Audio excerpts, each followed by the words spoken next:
Paradigms control the results in your life. They have the power over everything from your relationships to your income. And when you shift your paradigm, everything in your life improves. Hello, I'm Bob Proctor, and I want to welcome you to Paradigm Shift, where we're going to teach you how to make dramatic improvements in the quality of your life. Now, here's something that you may not want to hear, but you've got to learn, and you've got to learn how to deal with it. When you decide to make a paradigm shift, I'm going to tell you what happens. You're going to raise the terror barrier. You're going to hit it like a wall of bricks, but you can go through it, and you don't let it stop you. Now, without understanding the terror barrier, you could keep going back to the start over and over and over again. So the big question is, how are paradigms changed? And here's your answer. It's a lifetime commitment to a daily program of self-improvement. Now think of it. It's a lifetime commitment to a daily program of self-improvement. Now, if you're not involved in a daily program of self-improvement, that could seem like a humongous task. But you're involved in a lifetime commitment to feeding your body. You're involved in a lifetime commitment to showering and sleeping. You're involved in a lifetime commitment to a whole lot of things. Why not just include maybe 30 or 60 minutes a day for the development of your own personality? Do you know, it's like chipping away at a solid vein of gold. You can do nothing but win. So that's really what it's all about. Now, I want you to think of this for a moment. There's a power flowing into your consciousness, and as that power flows into your consciousness, you can make anything you want out of it. But odds are pretty good we're going to think thoughts that are in harmony with our present conditioning. Now, I'm going to ask you to let your present conditioning be represented by X type thoughts. X is the unknown factor. So we've got X type conditioning, X type behavior, X type results. What type of thoughts would a person normally be entertaining? They'd be entertaining X type thoughts. Let me give you a different way of looking at it. Let's suppose a person's earning $50,000 a year. Their behavior would be the behavior of a person that earns $50,000 a year. The results, $50,000 a year. What do you think they'd be thinking? They would be thinking the thoughts of a person that earns $50,000 a year. X-type thoughts. If it's X-type conditioning and you don't shift the paradigm, you're going to think X-type thoughts. Now, you can entertain other thoughts. You don't have to think X-type thoughts. But that's generally what people will do. Now, I call that bondage. We go from bondage, we go to something called reason. And this is where you entertain a Y-type thought. Y being bigger, better, different than X. Now, as long as the Y idea is just in your intellectual or your conscious mind, everything's fine. Nothing changes. You could be sitting down and decide to fantasize, and you're going to entertain the thought of earning $50,000 a month, or maybe $150,000 a year, something substantially more than $50,000 a year. And as long as that idea remains in the consciousness, everything's fine. I'll give you an example of what I was talking about. I was on the fire department in Toronto. It was the best job I'd ever had. Now, I'm going back many, many years. And I thought I'd stay there forever. They never fired anybody. No one ever quit. One person since 1934 quit. I was working 7 days and 7 nights a month. And we worked at night. We could go to bed. So, I mean, I was virtually retired. I was 26. So I was looking at what I was doing as being the best thing in the world. Now, I decided after I started to read Think and Grow Rich that I wanted something better than what the fire department offered. I had no credentials. I had no formal education. I had no business experience. But that book inspired me to be thinking of Y-type thoughts. And, you know, as long as I kept the idea in my consciousness, everything was fine. But I didn't do that. You know what I did? I started to get emotionally involved with the idea of earning a lot of money, of having my own business, of traveling all over the world. I mean, I was good at fantasizing. I had no difficulty with that. But when I started to get emotionally involved with it, it was just like all hell broke loose in my mind. Do you know, instantly my mind went from worry to fear to anxiety. And that's what you call hitting the terror barrier. The second you get involved in the idea of making a big change in your life, something happens. It's scary. And you hit the terror barrier, what do? You run right back to your safety zone, to bondage. And I was thinking, well, you know, the fire department's not that bad of a job. I get lots of time off. I'm drawing better than average income. You know, there's a pension. They can't fire you. You know, you go to work for the government. You'll never hear from them again. And that's where I was. But you see, it's almost like, how are you going to keep them down on the farm after they've seen TV? I had gotten emotionally involved with the why idea. Now, do you know, the only way around this is understanding. That's the only way. There's no other way. You really got to understand what's going on. When you start to get emotionally involved with an idea that is far beyond your present conditioning, everything goes a little nuts. Your nervous system is affected. It's what we call the terror barrier. Now, do you know, Thoreau once mentioned, he said, if a person will advance confidently, get in the direction of their dream, and endeavor to live the life they've imagined. He didn't say you had to do it. I mean, I've taken this quote apart 6 ways to Sunday and just diagnosed it and looked at it. He said, if a person will advance confidently, get in the direction of their dream, and endeavor to live the life they've imagined, give it your best shot, they will meet with success unexpected in common hours. Well, there's a few key parts to that. It says if. So, you know, there's a note. You don't have to do it. If a person will advance confidently. Well, I wasn't very confident. As a matter of fact, I wasn't confident at all. I was scared stiff. And anybody that goes to make a big move, let's say a person quits a salary job to go on commission. That's a big move. Let's say you move from one country to another. I've moved from Canada to the United States, to England, to Malaysia. I mean, I've moved all over. But the first one, that was a tough one. When you go to make that first change, things happen inside of you. Now, you shouldn't let that stop you. You see, what you want to do is gain an understanding of what's causing the terror barrier. It's the paradigm. The paradigm is trying to hold you where you are. Now, keep in mind what the paradigm is. The paradigm is a multitude of habits that are fixed in the subconscious mind. And when you go to stir them up, everything goes crazy in your nervous system. It's worry, fear, anxiety. Now, I'm going to hit on that more in a few minutes. But it's not a nice thing. Now, you're either going to say, wait a minute, I understand what's causing this worry. It is not justified. It is not justified. It's the old conditioning that's causing it. But if I get emotionally involved with the worry, that's going to set up fear. And fear must be expressed through the only instrument it can, your physical body. And that's where the anxiety comes from. Well, you see, with the proper understanding, you can crash right through that terror barrier. You say, I'm just not going to do this.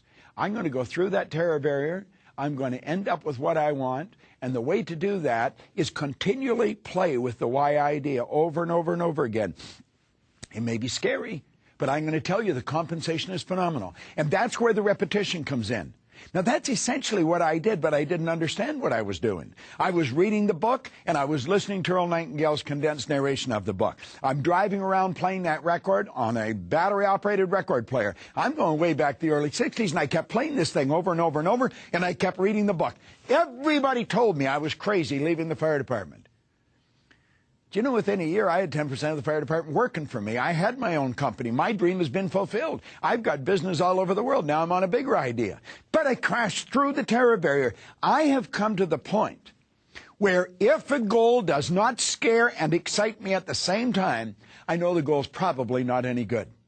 If your goals don't scare you, you're going sideways. You're not going ahead at all. You're just not. You've got to get this right in your mind. You've got to understand that whenever you go to raise the bar, to do something that you're not conditioned to do, the terror barrier comes up. And the only way around that is continually get involved in the why idea. Keep listening to it over and over and over again. Now, you see, we have a choice. We really have a choice. The choice rests in our own consciousness. And we can choose what we're going to plug into. We can choose to plug into what's wrong, or we can choose to plug into what's right. I'll tell you how I want you to look at this. You've got the drawing of the mind and the body, the circle. The top half is the conscious mind. I want you to visualize a plus sign on one side of your mind and a negative sign on the other side.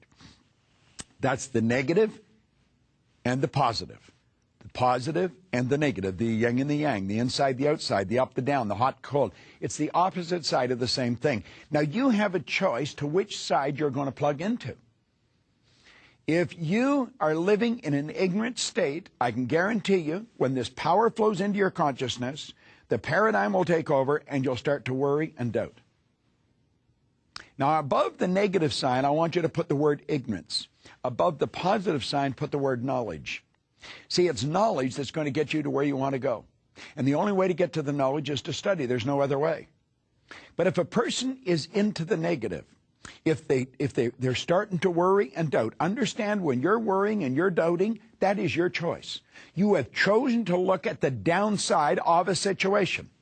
It's like the front and the back of something. Both sides are there. You can say, but it's real. It's there. Look at it. And you're right. It is real. You can justify why you should look at it. But that isn't going to do you any good. It's going to take you in the wrong direction. When you consciously get involved in a negative idea and you internalize that idea, you add emotion to it, you set up the only emotion you can, which is fear. Now, fear must be expressed through the only instrument. It can be expressed through your physical body. You see, the body is the instrument of the mind. And that fear is expressed on a physical level as anxiety. Now, most people, when they experience anxiety, they go to a doctor and they get loaded up on Valium. What they should do is understand what's causing the anxiety. But we don't do that. Do you know what the average individual does when they get that negative vibration? They suppress it. They hold it inside. They tell no one about it. They suppress it. And you know what happens when you suppress anxiety? You turn it into depression. Now, stop and think what I'm saying here. You go from an ignorant state, you start worrying. You're looking at all the things that could go wrong. What you should be looking at is all the things that could go right. But we get looking at what could go wrong, and we start to worry, and we start to doubt. And that's what happens when you hit that terror barrier. It knocks you right over onto the negative side. The doubt and the worry instantly turn into fear, instantly turn into anxiety. I mean, it just happens like that. You're dealing with the central nervous system. It's the most complex electrical system in the universe. Now, I don't think you want to live that way. I don't want to live that way. I used to live that way because I didn't understand what I was doing, what was happening to me. But now I understand what's happening. Yet instead of suppressing the anxiety, I get rid of it. I expel it. I tell it to get out. Go for a walk. It's not welcome. But a person that suppresses the anxiety, it turns into depression. Depression turns into dis-ease. Now, dis-ease is exactly what it says. It's a body not at ease. And that person's body starts to disintegrate. Now, that is a very, very negative track a person's on. It's important that you understand this. Now, what's the answer? Faith based on understanding is the key to success. Faith based on understanding. Now, blind faith isn't worth much. People say, oh, blind faith. No, blind faith isn't worth much. First time you hit a terror barrier, the faith is gone. You know, there's a cute little story about the guy that's going to walk across the gorge in Niagara. I live real close to Niagara, so I'm very familiar with this. But the rapids are treacherous. I mean, they're just terrible.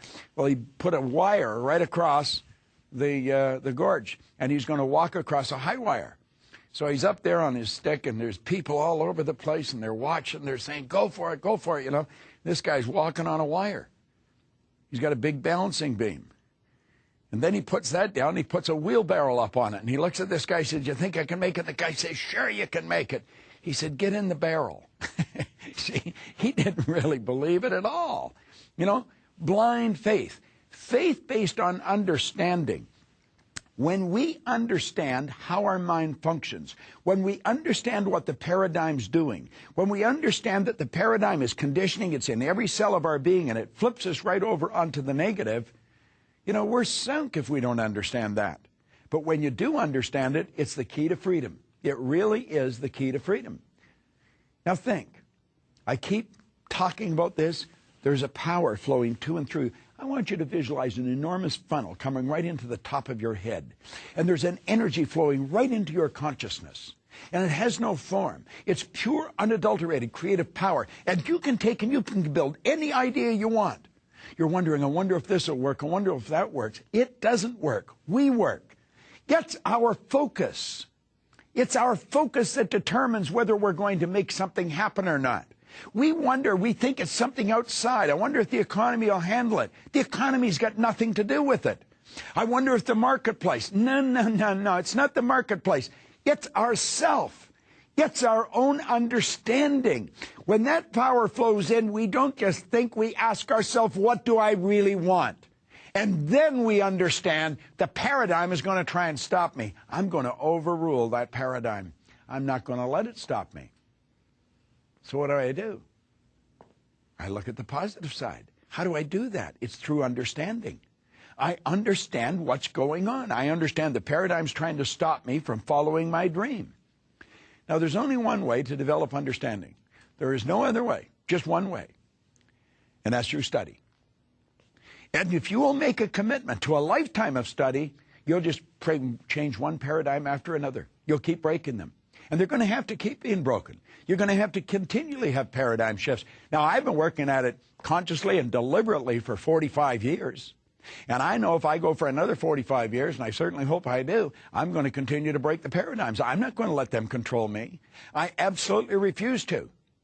You see, we want to look at how it's going to happen. We want to understand there's laws. We want to understand that God gave us the ability to make choices. We want to know that we can consciously and deliberately choose to move in harmony with the law. And when we do, our whole world begins to change.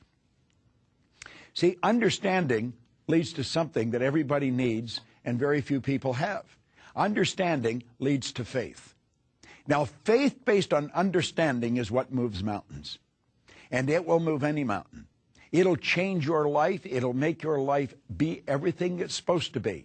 Now, when the faith is expressed, remember we said the doubt and the worry causes fear, and the fear causes anxiety. The anxiety is the fear being expressed. Whatever's impressed must be expressed. Well, when you impress understanding upon the subconscious, you develop an emotional state called faith. There's a feeling of strength inside you. You know that you're working with an infinite power that operates in an orderly manner. And so you move into a state of vibration called well-being. Well-being. Now, remember we said the anxiety, its polar opposite, was suppressed? Well-being's not suppressed. Well-being's expressed. Have you ever gone up to anybody and said, hi, how are you? And they look around and say, I'm really excited. People don't do that. When they're in a good vibration, you see it. You see it in their actions. You see it the way they walk, the way they talk, the way they meet and greet people. There's something about them that you're attracted to. See, well-being's expressed. And that expression leads to acceleration. It picks up speed. Good things start to happen. It starts to get better. It starts to pick up speed. And do you know what else happens? You start to attract things to you. You attract good things to you. And you know why? Because you're at ease. You are at ease. Now think about this for a moment. You're at ease. You have consciously and deliberately put every cell in your body into a relaxed state. I'll give you a good exercise. I have a friend of mine he was pretty uptight a little while ago. And I said, you want to know what you should do? You should get the book, As a Man Thinketh. I mentioned on another series, if you go to asamanthinketh.net, you can download it. It won't cost you a dime. It's a phenomenal book. It's probably one of the best books I have ever read. And the last chapter is on serenity. Let me tell you how it starts. It says, calmness of mind is one of the beautiful jewels of wisdom. It is the result of long and patient effort in self-control. See, that's what we're doing. Self-control. What's the polar opposite? Paradigm control. Calmness of mind is one of the beautiful jewels of wisdom. It's the result of long and patient effort in self-control. You know, there was an old ball guy, Branch Rickey. He was with the Brooklyn Dodgers. Now, I'm going back 100 years. But he was really one of the ball guys of his day. He said he didn't care how far a guy could throw a ball or how accurate. He didn't care how far he could hit it. He didn't care how fast he could run.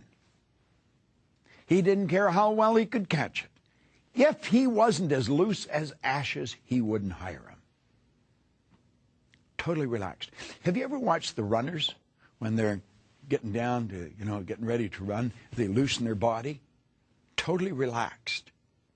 Do you know, when you're relaxed, all the chakras are open, the energy's flowing freely through you, you are in the vibration that you should be in to really make things happen in a big way. We're talking about using our creative powers. In another part of this series, I talked about our higher faculties, our mental faculties, our creative faculties, our mental muscles. If we really want to use them, we're going to have to be relaxed. Now, do you know when you're relaxed? When you're in charge of yourself. It's one of the beautiful jewels of wisdom. It's one of the long and patience efforts, or the result of long and patience effort in self-control. That's what this series is about. That's what paradigm shift is all about. It's about self-control. It's about you being in charge of you. You're at ease. Practice relaxing. At any rate, I told this friend of mine to take the last chapter in As a Man Thinketh, the little book, and write it out, handwrite it, and carry it in his pocket and read it.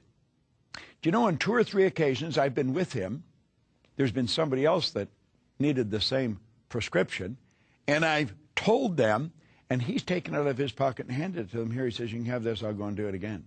Because he can see value in doing it, writing it over and over and over again. He's got that whole chapter. There's only 4 pages. He's got it memorized. And you know something? He's become a different human being. He really has. He is at ease. I don't see him uptight anymore. He's in a great vibration. Now, you see, when you're at ease, there's no disintegration. It's creation. And that's really what you want to do. You want to create the life that you want to create. So what is our choice?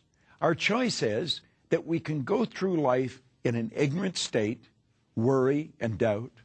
Let that lead to fear, which leads to anxiety, which leads to suppressing it, which turns into depression, dis-ease, and disintegration. Or we can go on the other side. We can study. We can make a commitment that we're going to study. Remember how I talk about the changing of paradigms is through repetition. It's the repetition of the information. When you get information like this, you want to study it over and over and over again. That's where understanding comes from. You understand the laws. Do you understand the laws of your being? Do you understand what they are? Do you understand how they function? Do you understand that there is a science to getting rich? Do you understand that health and happiness and wealth are normal, natural states for you to live in? This isn't a game we're playing. This is a life we're living. It's so important that we get this right. You see, understanding leads to a life of faith. We talked in another part of the series about being on purpose. Well, when you're on purpose and you understand the laws, you go beyond faith. You know what's going to happen. And that faith leads to well-being. What a beautiful way to live, you know? Live in a healthy, vibrant state. And the well-being's expressed. Do you know what you like? You like being around people that send out good energy. Do you know you've often been in a social setting where you may be standing around on a carpet and chatting with a group of people. It might have been a cocktail party or a reception or something. And you suddenly feel someone come in the room. And you hear the chatter start to slow down. And you look over at the door, and sure enough, she's standing there. You don't know who she is, but you know she's somebody special. It's not somebody that you see on the big screen or on the tube. She's not on the cover of magazines, but you know she's somebody special. Do you know what you're looking at? You're looking at someone that knows they're special. I'm not talking about an ego trip. I'm talking about a healthy, conscious awareness of who they are. And that's what comes from understanding. They have faith in themselves. They've got a calm, confident attitude about them. And that's expressed in their well-being. It's an expression then. And the expression leads to acceleration. The acceleration leads to winning in everything in our life. You want to remember that faith based on understanding is truly the key to freedom. Now, I want to quickly review what we've covered here. We're talking about breaking the paradigms and understanding when we go to shift the paradigm, we are definitely going to run into a terror barrier. It's a scary thing. And it's something that even when you understand it, it still scares you. But you don't let it stop you. It's like hitting a brick wall. You see people doing this all the time. They're making a decision to do something and they back off. They just don't do it. And you wonder why they don't. It's because they're scared and they're living in an ignorant state. They don't know how to change it. You see, your paradigm is controlling your thinking to an enormous degree. You are quite capable, and I don't even know what you earn, but I do know this. You can turn your annual income into a monthly income. You're very capable of doing that. Now, you may think that I'm exaggerating. You can't exaggerate when you start talking about the potential of a human being. Stop and take a look at the way we communicate today. I remember when I was a kid when I saw the first television set. If anybody had told me at that time it was black and white and it was snow and somebody would appear on the screen and then they'd go away again. If somebody had said, listen, in your lifetime, you'll be able to put one on your wrist. Self-contained in living color. Somebody can shoot something going on the other side of the world. You can watch the Olympics on your wrist. You'd have thought they were right out of their mind, but all that's going on. In fact, that's nothing today compared to what we're capable of doing. You stick a little camera on our computer and look at the other person and talk to them anywhere in the world. Doesn't even cost you a nickel. Are we moving ahead? I think we're moving ahead at a rapid rate. But I'm going to tell you something. The people that are taking this there are not letting the paradigm stop them. And I don't want you to let the paradigm stop you. I want you to stop and think of where you're going and what you're doing. And when you go to break out of the paradigm, it's because you're using a bigger idea than what you're conditioned to. Now, remember I said that conditioning is cause you to feel comfortable? It's only when you go to change the conditioning that you feel the discomfort. And when you get emotionally involved with it, you can be thinking of the change until you internalize it, nothing happens. But the second you internalize it, everything goes haywire. Why? You're dealing with the central nervous system. You're messing with the paradigm. You've heard the saying, habits die hard. Well, you put 1,000,000 of them together and see what happens.